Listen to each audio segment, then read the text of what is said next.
আমাদের দুইটা অপশন ছিল। একটা অপশন যে ঠিক আছে আমরা পাকিস্তানের বেইনসাফির মধ্যে থাকবো ভারতের আধিপত্যবাদের ভয়ে। আমাদের রাজনীতিবিদদের মধ্যে কেউ কেউ এইটাকে রাইট মনে করেছেন, কিন্তু এই দেশের সংখ্যাগরিষ্ঠ জনগণ, এই দেশের তরুণ জনগণ, তারা পাকিস্তানের বিপক্ষেও যুদ্ধ করতে চাইছে, ভারতের আধিপত্যবাদের বিপক্ষেও যুদ্ধ করতে চেয়েছে। ৭১-এর মুক্তিযুদ্ধ ইসলামের বিপক্ষে হয় নাই। আমরা খুব স্পষ্টভাবে এটা বলতে চাই যে আমাদের ইসলামী মূল্যবোধের প্রতি গভীর শ্রদ্ধা আছে, কিন্তু আমরা সাম্প্রদায়িক না।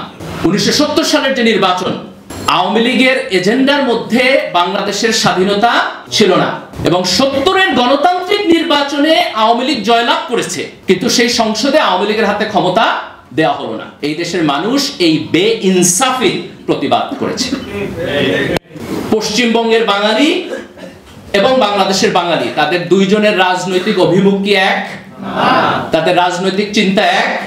তাহলে বাঙালি জাতীয়তাবাদ আমার আদর্শ কিভাবে হয়? শেখ মুজিবুর রহমানের প্রতি ৭৫-এর যে বাকশাল, এটার কারণে ওনার সমালোচনা আছে, কিন্তু ওনার প্রতি আমার শ্রদ্ধাও আছে।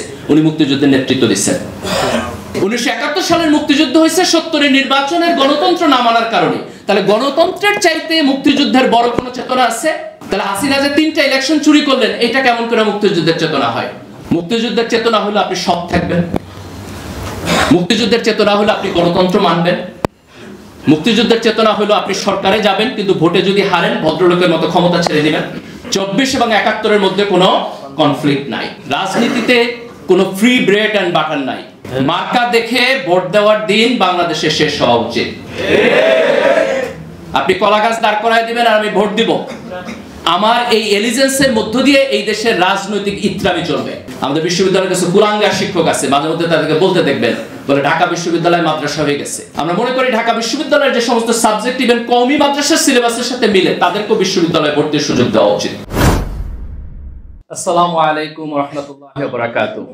আমি অনেকদিন বক্তৃতা দেই না, ফ্যাসিবাদের পরে নতুন করে বক্তৃতা। আমি হাসনাবকে দিয়ে শুরু করি। ঢাকা বিশ্ববিদ্যালয়ের যে শিক্ষক সমিতি ক্লাউন, তাদের যে আপা, তাদের যে প্রধানমন্ত্রী, এখনো সাবেক বলে মনে করেন না, উনি কোথায়? কোথায়? বাংলাদেশে? শ্বশুরবাড়ি? ভিসা নিয়ে গেছেন?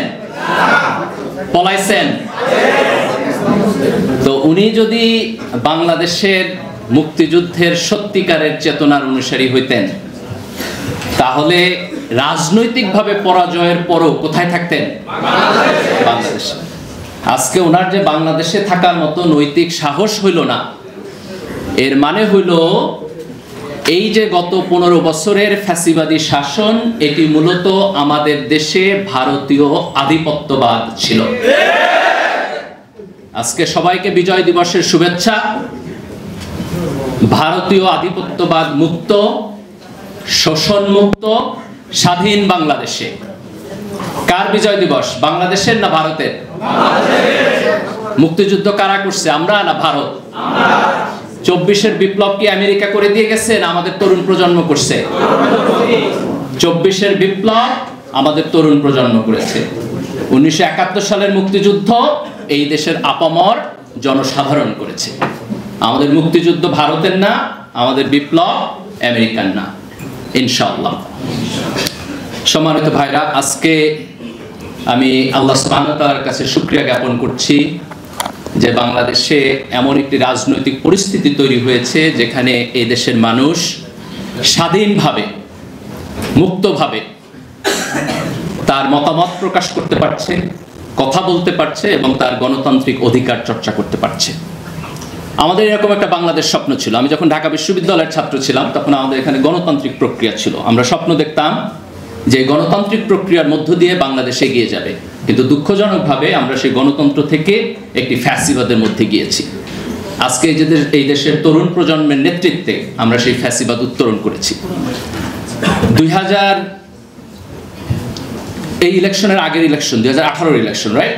২০১৮ ইলেকশনের পরে যখন আওয়ামী লীগের সরকার টিকে গেল, তখন এটা আমাদের গভীর আলোচনার বিষয় আসলো যে কিভাবে একটা অগণতান্ত্রিক সরকার একের পর এক নির্বাচন করে এই দেশে টিকে যাচ্ছে।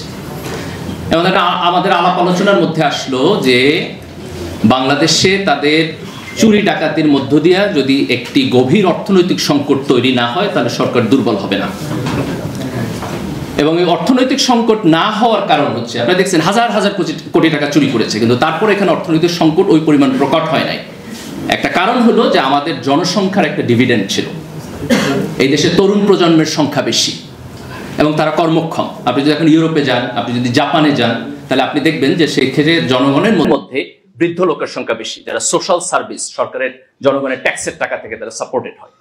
কিন্তু আমাদের দেশে একটা তরুণ প্রজন্ম বেশি ছিল, তো এটা আমাদের একসময় হতাশার কারণ ছিল। কিন্তু আলহামদুলিল্লাহ সেই তরুণ প্রজন্মের হাতে এই ফ্যাসিবাদের পতন হয়েছে।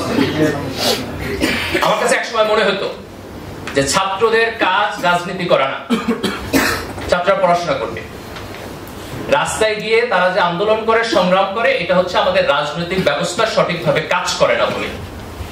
কিন্তু সাম্প্রতিক সময়ে দুইটা বড় ঘটনা ঘটছে এবং যে কারণে আমি আমার পজিশন রিথিঙ্ক করতেছি। একটা ঘটনা হলো, আপনারা খেয়াল করেছেন যে ফিলিস্তিনে যে আগ্রাসন, যে অন্যায়, তার বিপরীতে আমেরিকার বিভিন্ন বিশ্ববিদ্যালয়ে তরুণ ছাত্ররা যে প্রতিবাদ করেছে, পুরো আমেরিকার জনগোষ্ঠীর মধ্যে লিবারেল বলেন, কনজারভেটিভ বলেন, কোন রাজনীতিবিদদের এই নৈতিক সাহস হয় নাই সেটা প্রতিবাদ করার। এই তারুণ্য প্রতিবাদ করেছে। তারা সবাই মুসলমান না, কিন্তু তারা সবাই তরুণ ছিলেন। এবং আজকে বাংলাদেশে এই ফ্যাসিবাদের বিপক্ষে যে সংগ্রাম হয়েছে, সেই সংগ্রাম এই দেশের তরুণ প্রজন্ম করেছে। আমি খুব সম্মানিত ফিল করতেছি সেই তরুণ প্রজন্মের নেতৃবৃন্দ এখানে বসা। এটা আমার প্রিভিলেজ এবং অনার। এবং আমি দৃঢ়ভাবে বিশ্বাস করি যে 47-এর পরে আমাদের 71 হয়েছে, 71 পরে আমাদের 24 হয়েছে, 24-এর পরে আর একটা গল্প আমাদের লিখতে হবে না ইনশাআল্লাহ। এই তরুণ প্রজন্ম বাংলাদেশের ভবিষ্যৎ। আমরা একটু ইতিহাস থেকে শুরু করি।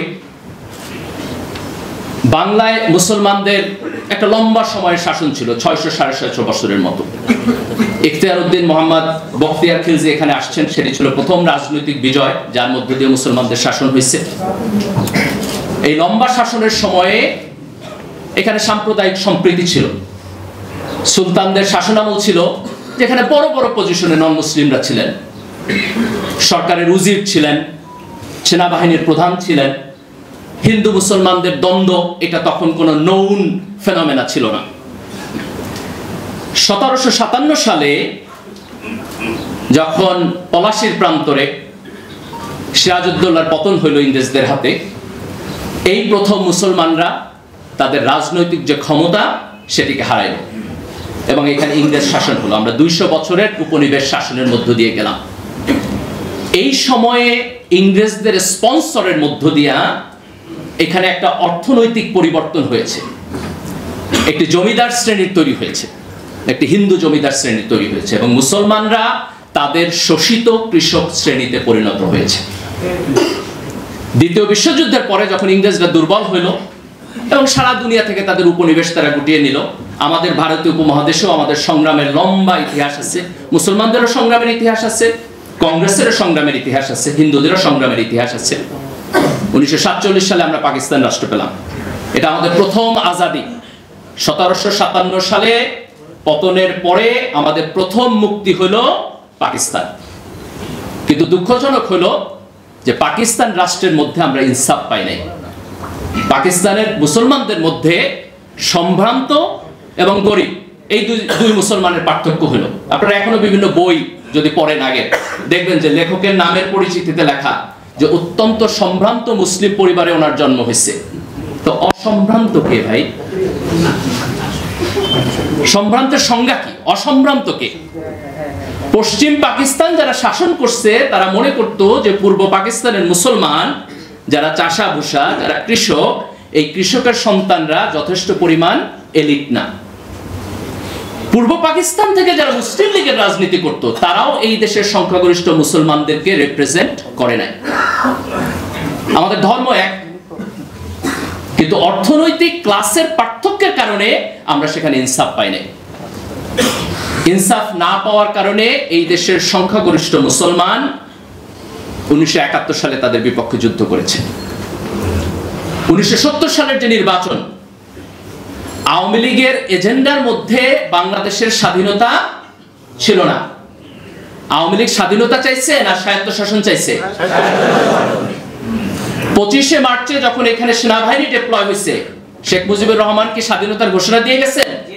দেন নাই। তাহলে আওয়ামী লীগের যে রাজনীতি 1970 পর্যন্ত ছিল, সেটি ছিল 6 দফার রাজনীতি, সেটি ছিল স্বায়ত্তশাসনের রাজনীতি। কিন্তু 25শে মার্চে যখন এখানে সেনাবাহিনী ডিপ্লয় হলো এবং 70-এর গণতান্ত্রিক নির্বাচনে আওয়ামী লীগ জয়লাভ করেছে, কিন্তু সেই সংসদে আওয়ামী লীগের হাতে ক্ষমতা দেওয়া হলো না।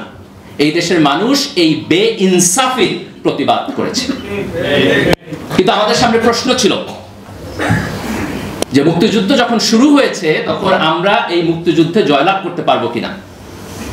ভারতের সহায়তা নিয়ে যদি মুক্তিযুদ্ধে জয়লাভ করি তাহলে এই দেশ স্বাধীনভাবে টিকবে কিনা। এই কোশ্চেনের মেরিট আছে না নাই? এই দেশের উপর ভারতীয় আধিপত্যবাদ হয়েছে না হয় নাই? আমাদের দুইটা অপশন ছিল। একটা অপশন যে ঠিক আছে, আমরা পাকিস্তানের বেইনসাফির মধ্যে থাকবো ভারতের আধিপত্যবাদের ভয়ে। আমাদের রাজনীতিবিদদের মধ্যে কেউ কেউ এইটাকে রাইট মনে করেছেন, কিন্তু এই দেশের সংখ্যাগরিষ্ঠ জনগণ, এই দেশের তরুণ জনগণ, তারা পাকিস্তানের বিপক্ষেও যুদ্ধ করতে চাইছে, ভারতের আধিপত্যবাদের বিপক্ষেও যুদ্ধ করতে চেয়েছে। এই কারণে আমাদের সংগ্রাম 71-এ শেষ হয় নাই। আমাদের সংগ্রাম 24-এ এসে ভারত এবং পাকিস্তান উভয়ের আধিপত্যবাদের বিপক্ষে দাঁড়িয়ে আমরা সত্যিকারের বাংলাদেশী হয়ে উঠেছি। 71-এর মুক্তিযুদ্ধ ইসলামের বিপক্ষে হয় নাই। শামসুর রহমান তো সেকুলার কবি, উনিও তো লিখছেন যে স্বাধীনতা তুমি পিতার উদার জায়নামাজের কোমল জমিন। এই দেশের মুক্তিযোদ্ধারা মুক্তিযুদ্ধ করছে, নামাজ পড়ছে। এই দেশের মুক্তিযোদ্ধারা মুক্তিযুদ্ধ করছে, আল্লাহর কাছে বিজয়ের জন্য প্রার্থনা করছে, দোয়া করছে। কিন্তু স্বাধীনতার পরে এই দেশে আওয়ামী লীগ, শেখ পরিবার, কিছু বাম রাজনীতিবিদ, তারা মুক্তিযুদ্ধের ইতিহাসকে মনোপলি করেছে। 72-এর সংবিধানে তারা সেকুলারিজম আনছে। 70-এর নির্বাচনে আওয়ামী লীগের যে 6 দফা কর্মসূচি, আওয়ামী লীগের যে নির্বাচনী ইশতেহার, আওয়ামী লীগের যে নির্বাচনী প্রচারণা, তার কোথাও সেকুলারিজম শব্দ আপনি 1000 বার খুঁজলেও পাবেন না।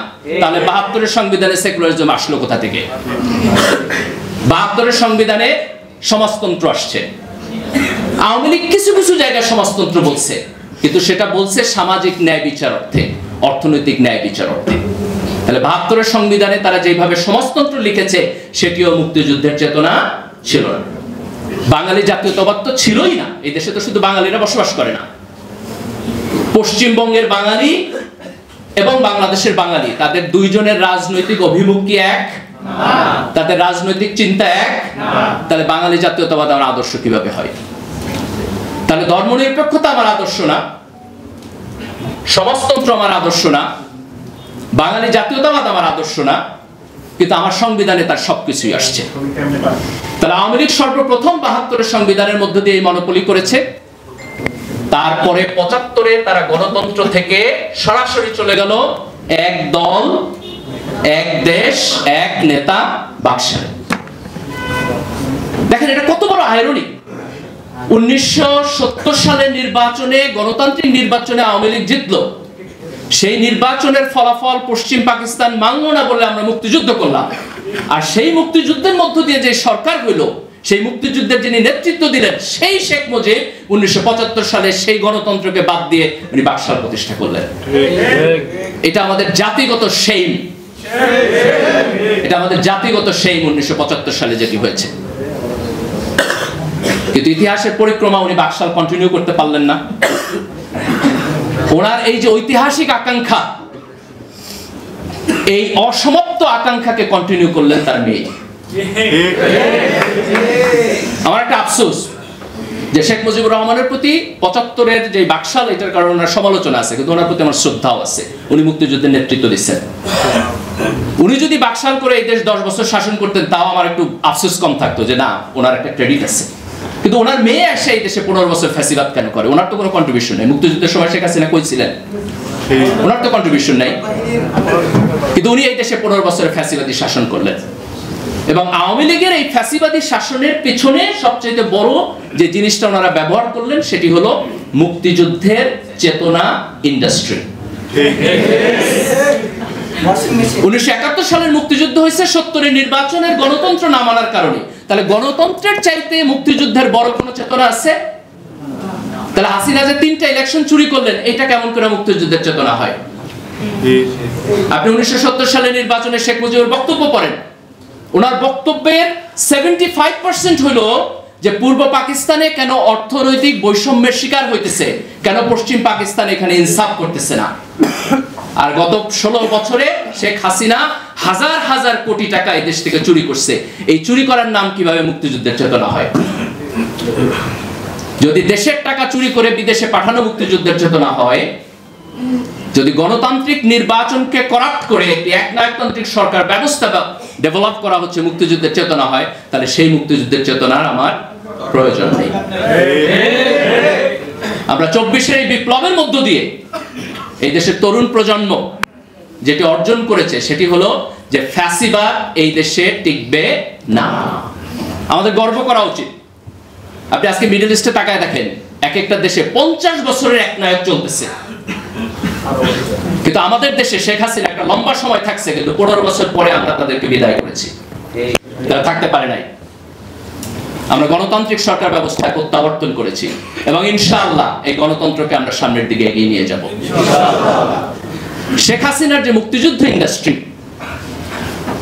এর সাথে এই দেশের যে আপামর জনসাধারণ মুক্তিযুদ্ধ করছে তার কোনো সম্পর্ক নাই। মুক্তিযুদ্ধের যে সত্যিকারের চেতনা তার কোনো সম্পর্ক নাই। মুক্তিযুদ্ধের চেতনা হলো আপনি সৎ থাকবেন, মুক্তিযুদ্ধের চেতনা হলো আপনি গণতন্ত্র মানবেন, মুক্তিযুদ্ধের চেতনা হলো আপনি সরকারে যাবেন কিন্তু ভোটে যদি হারেন ভদ্রলোকের মতো ক্ষমতা ছেড়ে দিবেন। মুক্তিযুদ্ধের চেতনা হলো আপনি আপনার সন্তানকে যখন বিশ্ববিদ্যালয়ে পাঠাবেন সেখানে নোংরা ছাত্র রাজনীতি থাকবে না, সিট পলিটিক্স থাকবে না, একজনকে আপনি শারীরিকভাবে নির্যাতন করতে পারবেন না, একজন ছাত্রকে আপনি বুলিং করতে পারবেন না। মুক্তিযুদ্ধের চেতনা হলো আমার সন্তান এই রকম এডুকেশন সিস্টেম পাবে যেন সে বিশ্বের গ্লোবাল মার্কেটে গিয়ে কম্পিটিশন করতে পারে। 24-এর বিপ্লবের যে চেতনা সেটি মূলত মুক্তিযুদ্ধকে আওয়ামী লীগের যে দলীয়করণ এবং চেতনা ইন্ডাস্ট্রি তার থেকে মুক্তি দিয়ে এই দেশের জনসাধারণের কাছে ফিরিয়ে দিয়ে গেছে। 24 এবং 71-এর মধ্যে কোনো কনফ্লিক্ট নাই। যারা 24-এর চেতনার সাথে 71-এর কনফ্লিক্ট অনুভব করেন তারা মূলত অগণতান্ত্রিক শক্তি, তারা ফ্যাসিবাদী শক্তি, তারা মুক্তিযুদ্ধের চেতনা বিক্রি করতে চায় এবং এই দেশে তাদের মুক্তিযুদ্ধের চেতনার $1 মিলিয়ন ইন্ডাস্ট্রি আছে। এই ইন্ডাস্ট্রির প্রফিটে টান পড়ছে বলে তারা আজকে 24-এর চেতনার প্রতিবাদ করে। কিন্তু এই দেশের আপামর জনসাধারণ যারা 1947 সালে ভারতের সাথে যাইতে চায় নাই, 1971 সালে যারা পাকিস্তানের সাথে থাকতে চায় নাই এবং 2024 সালে যারা একটা ফ্যাসিবাদী সিস্টেমের মধ্যে থাকতে চায় নাই, এই সকল চেতনার মধ্যে কোনো কন্ট্রাডিকশন নাই, কোনো কনফ্লিক্ট নাই। আমরা একটি সুস্থ, সুন্দর, গণতান্ত্রিক, মানবিক এবং ইনসাফপূর্ণ সমাজ এখানে চাই। এবং আজকের তরুণ প্রজন্ম তার নিজের বুকের রক্ত দিয়ে, সাহস দিয়ে যে রাজনৈতিক আন্দোলন এবং সংগ্রাম এবং গণ অভ্যুত্থানের মধ্য দিয়ে এটি তৈরি করেছে, আমরা বিশ্বাস করি যে আগামী দিনে বাংলাদেশ এই অক্ষপথে থাকবে, এই কক্ষপথ থেকে বাংলাদেশ বিচ্যুত হবে না ইনশাআল্লাহ।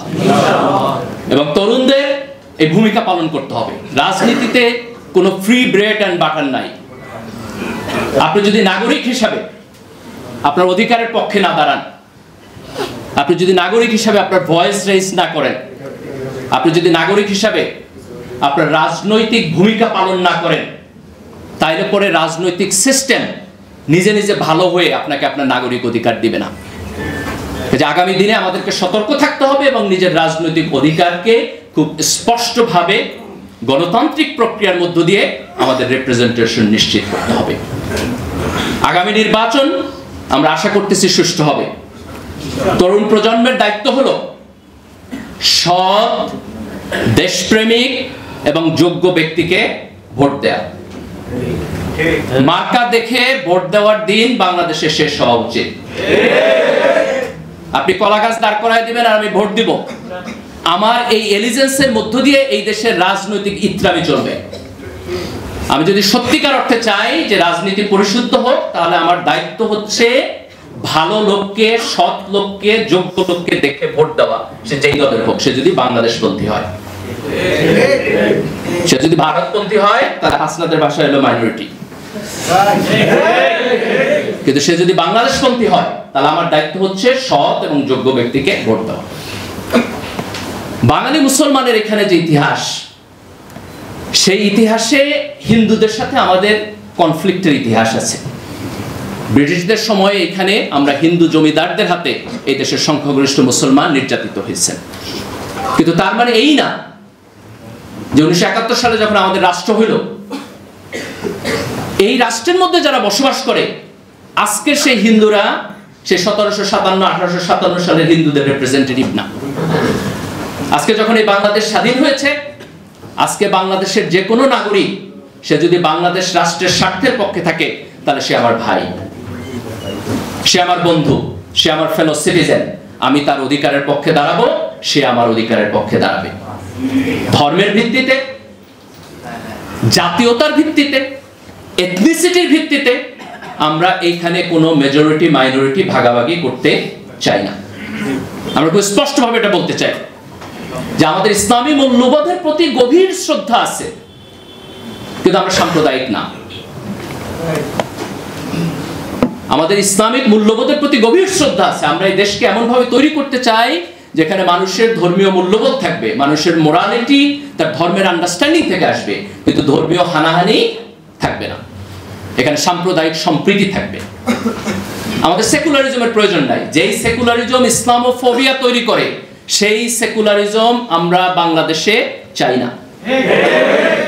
আজকে এখানে ঢাকা বিশ্ববিদ্যালয়ের ছাত্র যারা আছেন, তাদের অভিজ্ঞতা আছে। আপনি যদি মাদ্রাসার ছাত্র হন, মাদ্রাসা থেকে পড়ে আসেন, আলিম করে আসেন, তাহলে আপনি বিশ্ববিদ্যালয়ে এসে ডিসক্রিমিনেশনের শিকার হন। আমার পূর্বপুরুষরা এই কারণে মুক্তিযুদ্ধ করে নাই যে আমার দাড়ি থাকলে, টুপি থাকলে আমি বিশ্ববিদ্যালয়ে এসে ডিসক্রিমিনেশনের শিকার হব। আমাদের বিশ্ববিদ্যালয়ে কিছু কুলাঙ্গার শিক্ষক আছে, মাঝে মধ্যে তাদেরকে বলতে দেখবেন, বলে ঢাকা বিশ্ববিদ্যালয় মাদ্রাসা হয়ে গেছে। তো সুবহানাল্লাহ, আলহামদুলিল্লাহ, হইলে তো ভালো হয়েছে।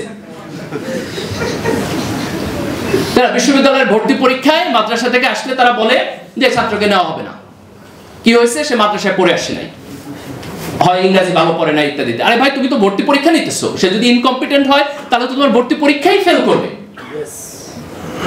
সে যদি ভর্তি পরীক্ষায় পাশ করেই আসে, তাহলে তার যোগ্যতা নিয়ে তো তোমার প্রশ্ন করার কোনো প্রয়োজন নেই। আমরা এমন একটা বিশ্ববিদ্যালয় চাই যেখানে বাঙালি মুসলমান কৃষকের সন্তানরা ডিসক্রিমিনেশনের শিকার হবে না। আমরা মনে করি ঢাকা বিশ্ববিদ্যালয়ের যে সমস্ত সাবজেক্ট ইভেন কওমি মাদ্রাসার সিলেবাসের সাথে মিলে, তাদেরকেও বিশ্ববিদ্যালয়ে ভর্তির সুযোগ দেওয়া উচিত। আপনি তার সিলেবাস দেখেন, একটা এক্সপার্ট কমিটি সেটাকে ইভালুয়েট করুক, এবং তারা যদি মনে করে তার যথেষ্ট প্রি রিকোয়ারমেন্ট আছে, তাহলে সেখানে সে ভর্তি হবে। বহু বিশ্ববিদ্যালয় আছে, আপনার যদি প্রি রিকোয়ারমেন্টে ঘাটতি থাকে, তাহলে সে সাজেস্ট করবে আপনার 2টা কোর্স বেশি নিতে হবে, আপনার 4টা কোর্স বেশি নিতে হবে। আপনি বিদেশি বিশ্ববিদ্যালয়ে যান, আপনি ডিসক্রিমিনেশনের শিকার হবেন না। এরা এত বেশি প্রগতিশীল হয়ে গেছে যে আমাদের এখানে আপনি ডিসক্রিমিনেশনের শিকার হবেন।